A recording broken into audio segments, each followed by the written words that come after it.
বিশ্বাস করেন ভাই, একটা কেক খাওয়ার জন্য প্রতিদিন শত শত মানুষ হুমড়ি খেয়ে পড়ে এই আগারগাঁওয়ের নতুন রাস্তায়। প্রতিদিন একটি দম্পতি দিনে 50 থেকে 70টারও বেশি কেক বানান। প্রতিটি কেক কাটে 8 টুকরো করে, আর প্রতিটি কেকের দাম মাত্র 100 টাকা। কিন্তু সবচেয়ে আশ্চর্যের বিষয় হলো এই কেকের জন্য মানুষ লাইন ধরে অপেক্ষা করে প্রতিদিন। কেউ ভিডিও করছে, কেউ ছবি তুলছে, যেন রাস্তায় তৈরি হয়েছে এক উৎসবের মতো ভিড়। মানুষ বলছে এটা শুধু কেক না, বরং ভালোবাসা আর পরিশ্রমের মিষ্টি স্বাদ। স্বামী স্ত্রী দুজন মিলে দিনরাত খেটে বানাচ্ছে, আর সেই কেক খেয়ে মানুষ বলছে ভাই এটা একবার খেলে বারবার খেতে ইচ্ছে করবে। আর এটা স্বাদের কথা যদি বলি, এটা অন্যান্য কেকের থেকে খুবই অসাধারণ একটি কেক। এক টুকরো কেক, অথচ কত মানুষের মন জয় করে নিয়েছে। এটাই এখন সত্যিকারের ভাইরাল কেক। আপনি কি এখনো এই কেক খেয়েছেন? খেলে অবশ্যই কমেন্টে জানাবেন।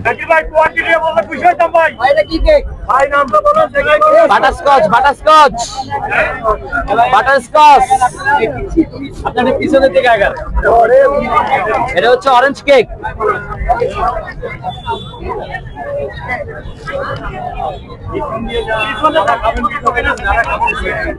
খুব তাড়াতাড়ি আপনাদের আলোচনা সমালোচনা সমাপ্তি হতে যাচ্ছে।